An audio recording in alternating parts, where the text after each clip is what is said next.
Hello, hello, Youest You listener. I am so grateful, so excited to be here with you and to be part of your greater inner growth journey to being your truest Youest You. Today is going to be such a great conversation, and I am so excited to tell you all about our guest today. So, you are going to get to meet Miriam Schulman. Miriam is an artist and she's the founder of the Inspiration Place, where she helps other artists learn how to profit from their passion and to become better artists. She's helped thousands of artists around the world develop their skills and create more time and freedom to do what they love. Her art and her story has been featured in major publications, including Forbes, the New York Times, Art of Man, Art Journaling Magazine, What Women Create, as well as featured on NBC's Parenthood and the Amazon series Hunters with Al Pacino. Schulman's book Artpreneur came out earlier this year. If you're watching, we'll see right behind her. And the Inspiration Place podcast, which I was just recently on and is a phenomenal podcast, is in the top 1% of all podcasts and is listened to in over 100 countries. I just want to say, Miriam, thank you for coming on here. I want to talk all about what does it mean to be an artpreneur and how did you even get into this? So thank you. And let's just dive right in. All right. Such great questions. Where do I even start? So I always wanted to be an artist, at least since I was in the fourth grade. I wanted to be an artist, but like many people, many listeners perhaps, I was told you couldn't make money that way. So I did the practical thing. And if I figured I had to make money from what I was doing, I would go to where they make the most money, which was Wall Street in my mind. And after 9/11 happened, I decided I was not going to go back to that world. So that I took as the sign from a universe to do something different with my life. So I didn't have it all figured out at first. And when I first made the decision not to go back to Wall Street, I took a job as a Pilates instructor. And when I was working for the gym, they taught me how to upsell personal training packages because that's where they make a lot of their money. And that's when I had my aha moment. I was like, oh, so these strategies, these selling strategies, I can use them to sell my portraits, to sell my art. And that's what changed things for me. So that was around when my son was like 4 or 5 years old. And I've been in the art business and in the art world ever since.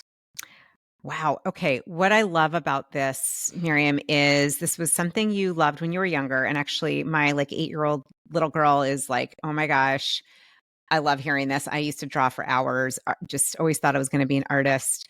And like I know me, and I'm sure other listeners had this voice that said, you can't do this. You can't have a business or a livelihood. You pivoted. And I love this whole kind of connecting the dots, realizing I can do this.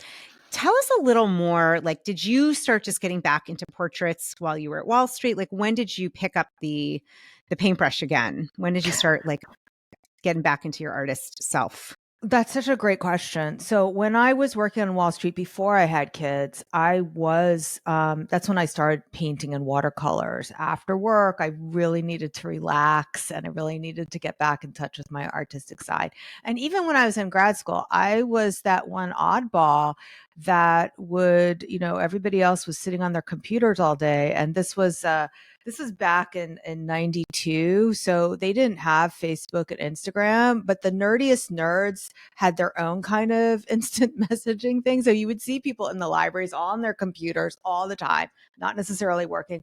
I could not do that. I would pack up my art supplies when I was in grad school and I would take an art class someplace else. So I always knew my core identity was to be creative and be an artist, even if that wasn't what I was getting paid to do. And so when I was working on Wall Street, I was doing the watercolor painting. When I first had kids, that was probably the only time where I did take a pause. Anyone who has small kids knows that's an all-consuming thing, especially if you're also holding a full-time job. But when I took that break and I was working as a Pilates instructor, then I was getting into the portraits. So I started taking commissions. I just I didn't know I could make a full-time living when I first started doing it. So I think what's so fascinating is because I know many, many people that are listening are consider themselves creatives, maybe even artists, not necessarily with a paintbrush, but our artistry, and we can talk about that, shows up in so many different ways. My husband and I were talking about that. I literally love to draw. He's like cannot draw, but like he has artistry. He loves planting gardens, and so anyhow, I love that you've been doing this and you used your painting as a way to relax, unwind, connect to that creativity, that muse within you. And then the light bulb went off when you realized you learned from what you saw in the gym experience. Oh, I can do this as an artist. So I think this is so inspirational. I know that's what you do in your podcast, The Inspiration Place, for those listening to really get, that it can be a side beautiful hobby. It can also be something that you monetize. And let's talk about the monetizing of your creative self, your artistry. Like, where do you begin with that? And I know that's what you've written about. Maybe you can talk a little bit about what you get into in the book as well. But for those that are like, yeah, honestly, how do I do this? There's so many layers that you have to unpack. I think what it stops a lot of people there are the social messaging we get. First of all, that artists shouldn't want money. There's that, you're selling out if you want money for your art, or you're not a real artist if you want money for your art, which is not true. I think that Jeff Goins' book, Real Artists Don't Starve, he did a great job debunking that myth. Michelangelo died a very wealthy man, and he was not just doing what art he felt like, he was doing whatever the Pope wanted him to do. He was very much pimped out to the Pope and the Medicis. So there's that layer, which affects everybody. There's also the layer that if you're a woman, that you're not supposed to desire money. You're not supposed to desire sex. You're supposed to play small. We're supposed to be thin, like little Barbie dolls or little Disney waifs. That's the messaging we're getting from a young age. And it's not just, I know you talk a lot about body image, Julie, but it's not just about how it affects our self-image and our waistline. It's how we show up in the world. If we're always given the message we're supposed to play small, then we have this small business or this side hobby. Like that's what we deem is acceptable, to be small. And anytime we show up big, we are pushing up against that social conditioning. Yeah. Oh, I'm so glad. I mean, so glad you just went right there because I think, most of my amazing community here and listeners most are women, not all, or identify as women. And this is important because these are really, indoctrined, conditioned beliefs that are, they don't just go away overnight. And even as you're speaking, it's funny. I've heard of this, of course, the idea of, needing to be smaller and then how that's related to playing small and taking up less space. And so what I love that you're saying and that you've been doing, Miriam, is it's like, no, let's shift that and take up space. Let's look at those that have gone before us, right? Like Michelangelo and others that really have, and I know there are women artists for sure that have done that as well, that it's like it's possible. And actually by playing bigger, by letting yourself be out there, you're shifting the social norms and the conditioning. Yeah. And there's two things I want to say here. So first of all, the book Artpreneur is a very inclusive book to women of color, men of color, gay, straight, all kinds of religions. And I did that very intentionally because so many of us only grow up hearing about Michelangelo and Picasso, and we don't have examples. And so throughout the book, I have examples of Muslim women making it, of African women, uh, American women making it, all different types of people in all different ways, because it's so representation matters. And it's so important for us to see those examples in the Yeah. case studies and with, as well as famous artists. So that's number one. Number two, the other thing that I wanted to say is that with my community, when I first started coaching artists, and I've been a professional artist for 20 years, since like approximately since 9/11. And I started coaching artists about 5 years ago. And what I noticed early on is that it was much harder for the artists of color, particularly women of color, to raise their prices than it was for the white women to raise their prices. So I went to a diversity, equity, inclusion expert, Erica Cordai, and I do have some podcast episodes about this. I said, look, this is what I'm seeing. What do you make of this? And she said, no, absolutely, that it's not just starving artist mentality that you have to overcome. It's poverty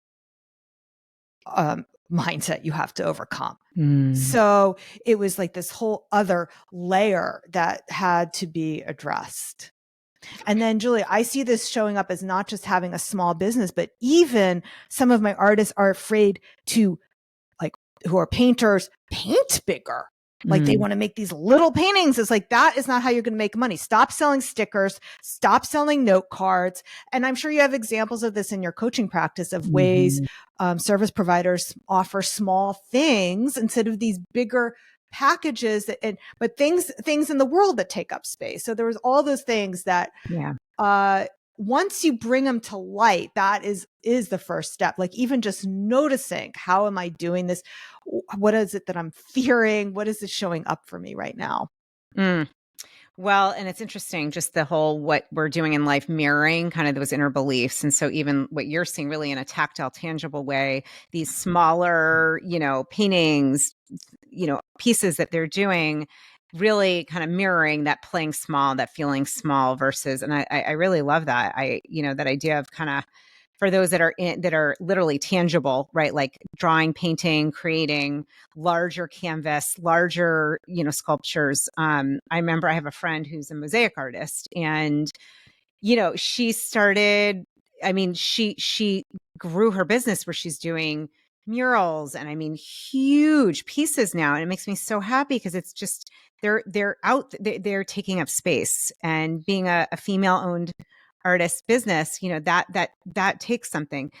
Let's go for a minute into, you talked about this overcoming the poverty mindset, because I think that even if someone's listening didn't necessarily grow up in poverty per se, or food stamps, still that poverty mindset that can be across the board, no matter, however you were raised. I think that's something a lot of women struggle with. But I am curious what you've learned and found it, especially though, for women of color and for those that did grow up in poverty. Like, how do we overcome that? Yeah, it's so great because one thing I learned so much just writing a book, and that's one thing. And you maybe feel this way as well. Like there's things that you kind of intuitively know, and they're part of your message. And then when you have to write a book, you have to back it up with proof and research. But also my editor, who is a Black woman, she said to me, you're talking about these things as if this is just something that they're imagining. And she said, you have to introduce that there is evidence that people see that the salaries are lower or these opportunities are lower. So I actually, okay, let's talk about that as well. Why is it that people have this internalization? It's because they look around and this is what they are seeing. This is what they're experiencing.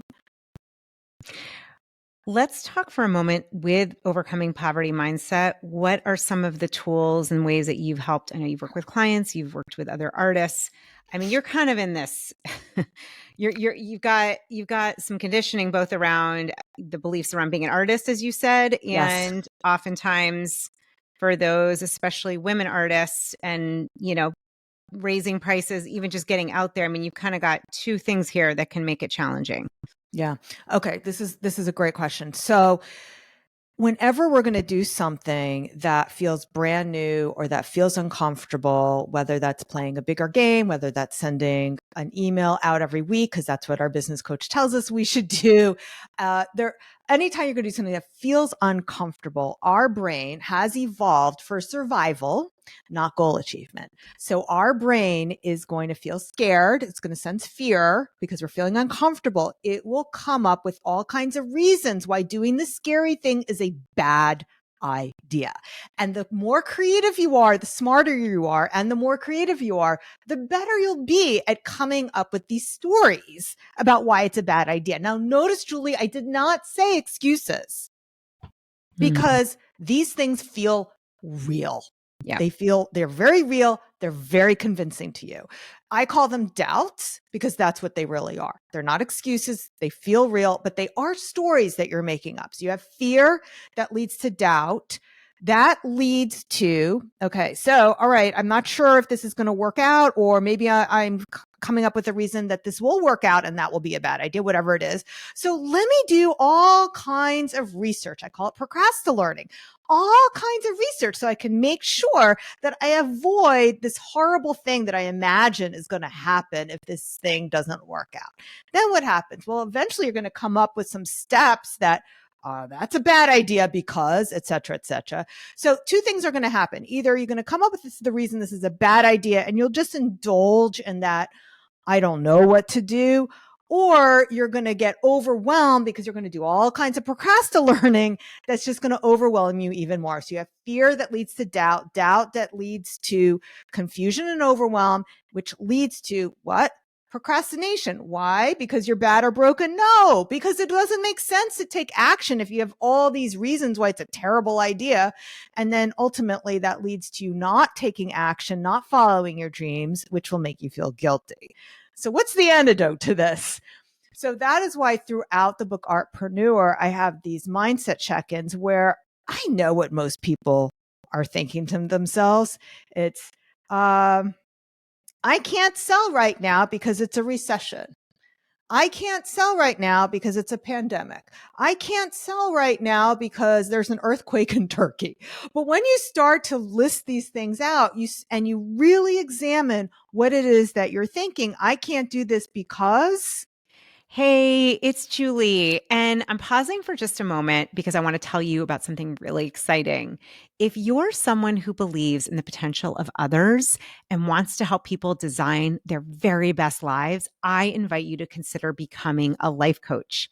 My coach certification program, the Life Designer Coach Academy, is now open for enrollment.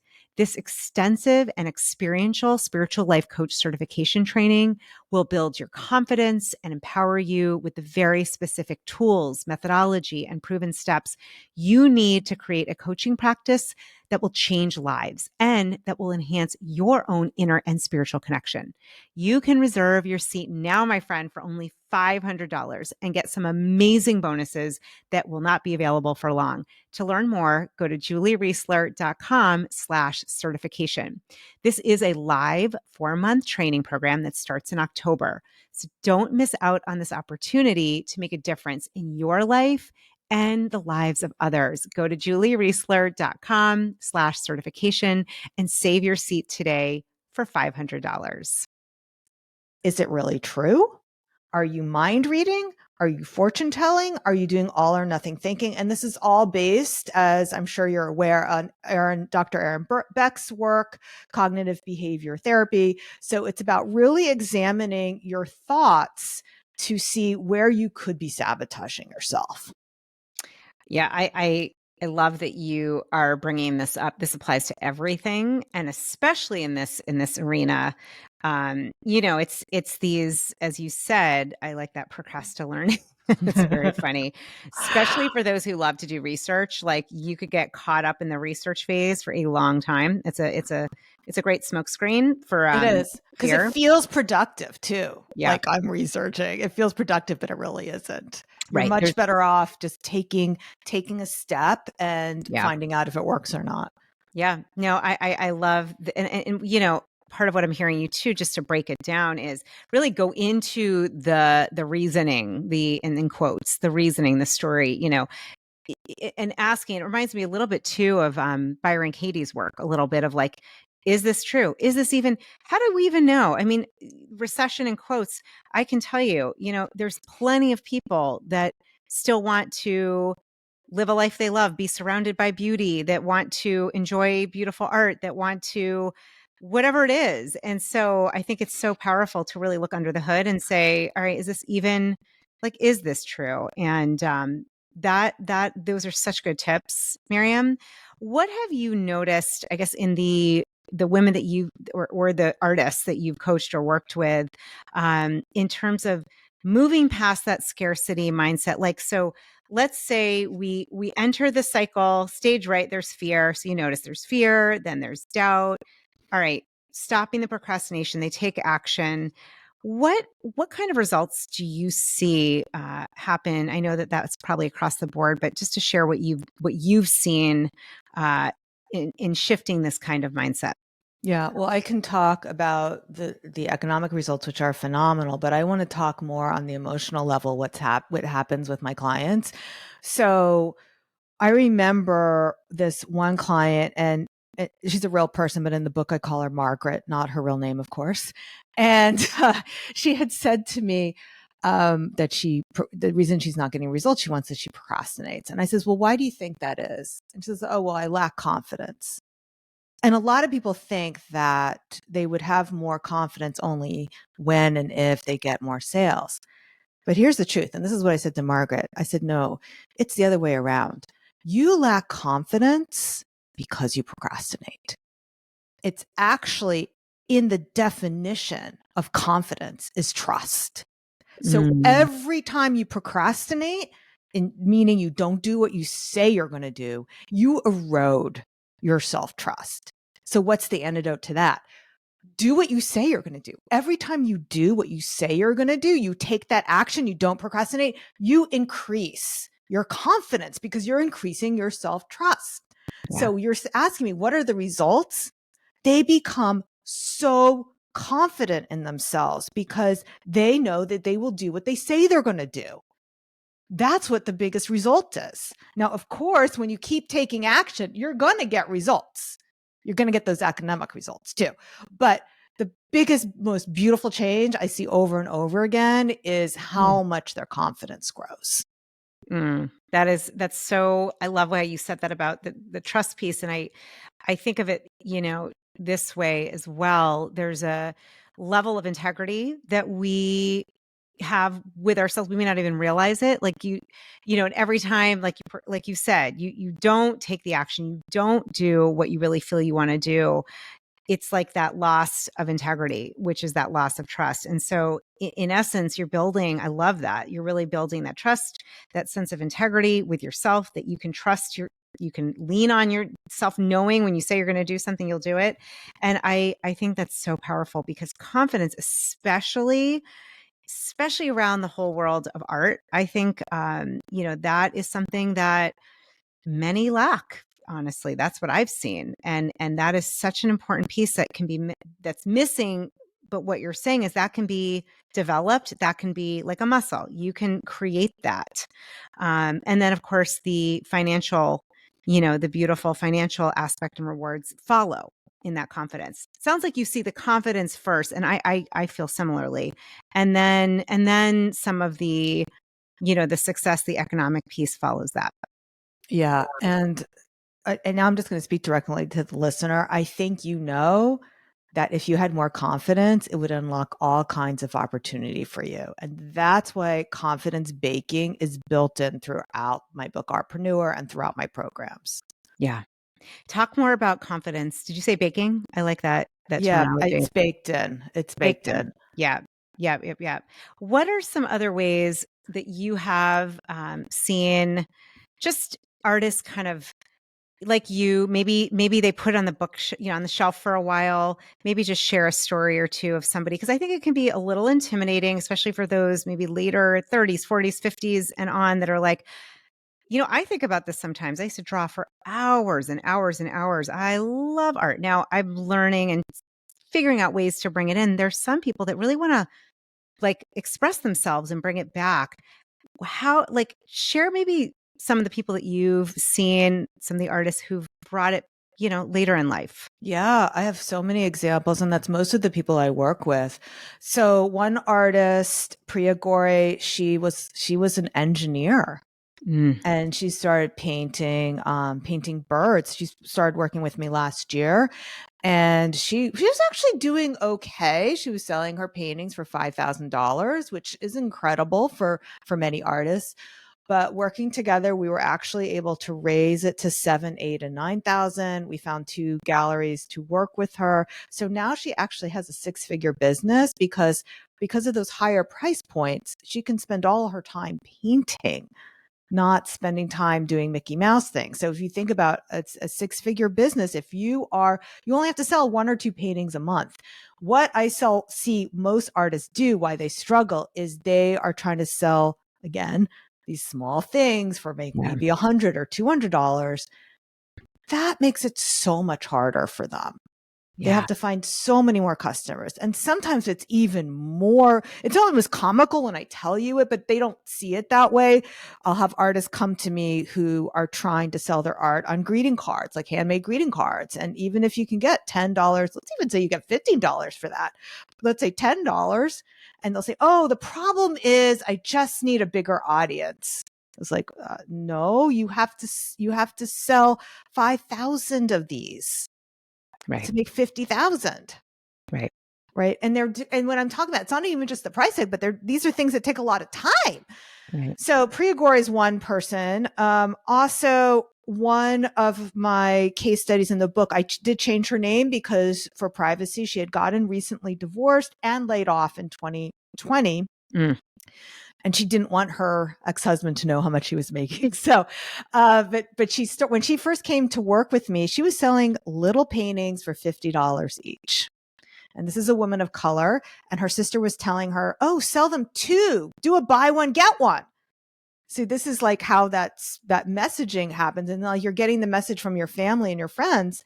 And I said, no, go the other direction, sell big paintings and so after working together, she was selling paintings for $1,400. And she had her first month with $8,000 in sales in 1 month, just from emails, no advertising. And then she did it again a few months later. So those kind of results are life changing. She had been laid off from her job. She had 2 kids. She was going through a divorce, and she was not working on her art, but now I showed her a path where this was a possibility for her. It's cracking the glass ceiling in the belief systems of what's possible. Exactly. Yeah. Exactly. And that's why it's so important and I know you believe in this, Julie, in joining a group where other people are going through the same things you are, because you see they did this thing and they didn't die. Yeah. I mean, that sounds like I'm exaggerating, but that's exactly what my clients say to me. Oh, yeah, well, I got results. So Elizabeth Mordensky is another artist, again, life-changing results. So she was working 60 hours a week, if you can believe that, at her other job. She was giving tours at Yellowstone Park, and she does hand painting. She finger paints like buffalo and bears. She's a wildlife artist. So for her path, I suggested she take out an ad in a magazine. And she took out an ad and she negotiated along with that an article. That led to a collector who initially bought $9,000 in art. And then it led to repeat collectors buying over $29,000 in art from her. That's life changing. Yeah. And she was able to do that while working full time at a job. Well, and I think on a deeper spiritual level, I always like to go into that angle, that realm as well. These are gifts that are within each of us, and like what you're saying. And I know there are people listening that feel that call, like that inner artist that wants to express. And I think of it this way. You probably would, I would imagine, agree that we have this one lifetime as this person and these gifts are often latent. They're in there. They may have been expressed when you were younger, but if you don't express them, they get buried they get buried when this life is over. And so as you're speaking, it's like, to me, there's that aspect of just really calling in that higher self, that divine connection that wants to express through you, through your art. And no one else is going to be able to have that kind of expression. I mean, I think of it with, being your Youest You, it's very similar. And this is like that self-expression that only you have. And so the woman you were just talking about, it's like so fantastic to hear that what's being met with her gifts are recognition that this is a gift. Yeah. And I just want to go into that theme of Youest You with each of these artists. So we have Elizabeth, and with each of these examples, none of it was about changing their kind of art they do or changing their style and just going deep and finding that person who wants exactly what they have. So she's somebody who loves animals, loves nature. She did wildlife art. Priya only paints birds, only birds. Faye, who I mentioned that she's the one who's divorced. Again, that's her fake name. Faye, who was divorced. She did Mm, scripture writing on abstract watercolor. So she went deep into her Christianity. mm, On the flip side, I have another client, Maya, who I just finished working with, and she's a Lebanese American artist. She's a Muslim. And so she goes deep into her faith. So it's really, these women are all tapping in. And I do have men clients too, but the examples I'm giving right now yeah. are women, really diving deep into what is their core essence and being able to put that into their messaging of like how they can really pull in that perfect collector who wants exactly what they have. So it's Yeah. never about changing who they are in Yeah. order to have this kind of success. Mm, yeah. Beautiful. How do you define an artist? How would you define that term? Okay. So as we talked about and when you came on my podcast, I believe we all have a creative side to our soul and a sacred side to our soul. So we're all creatives.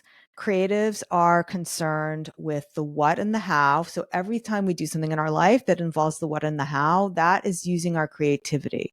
Our sacred part of our soul, that is the why and the who.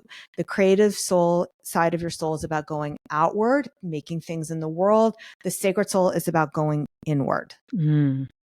Oh, that's beautiful. It's very yin, yang, very balanced, very that Yeah. divine feminine, masculine. I love that definition. And you know what I think about when you say that, the idea that there is a creator that created all of us. How could we not have creativity? How could we not be creative and have that as an essence of who we are? Just literally looking at, we could go way into that as well. Just the fact that we're coming from a creative sourtpreneur, however you That's right. define that, whatever you call that. Before we wrap, I do want to get into, or just because your book I know is called Artpreneur. What does that mean to you? If someone's like, what does that mean? What is the definition? What would you? How would you define an artpreneur? Just in the simplest terms, it's artist plus entrepreneur. And one of the ways that I talk about at the end of the book is that art really matters to the world, especially after coming out a collective crisis, whether that was the atomic bomb, World War II, 9/11, the pandemic, all these times of collective crisis, art flourishes. Art Mm, flourishes because artists are looking to make meaning of their world, and people who consume the art are all looking to make meaning, and art gives meaning to life. So art is very important. So beyond what it can do for you financially, if you are an artist, if you want to be an artpreneur, art matters to the world. But people can only consume your art if they know about it. And that's where the marketing comes in. So that's why I'm so passionate about helping artists, not just because of what it can do for them personally, but what it does for the whole world. mm, yeah, beautiful. It's so obvious. I love when I can tell with somebody that you're like really aligned. You are being your Youest You. This is your gift. This is your alignment. This is, I'm with you 100%. And love the reminder just for anyone, especially who is really leaning in and like, okay, there's something in me that the artist, the inner artist that wants to come out. It is so important to the world. And I think just to echo that, it matters. And it gives, I think it's part of our greater understanding of ourselves, of meaning, meaning in the world. I think that it adds to the healing that we can experience. And I also think it can unlock consciousness. I really do, and thank you, Miriam. I know you also have, for those who want to get your book, should just go and get it. It's an amazing, I mean, I know you've put a lot of heart and soul into it. You're also giving a free chapter of your book.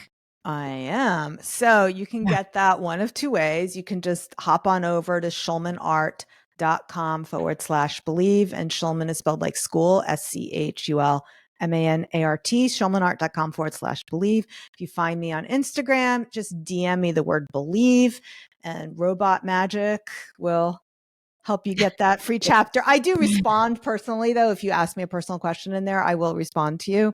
Yeah. But yeah, you can get chapter 1, which is called Choose to Believe, absolutely free.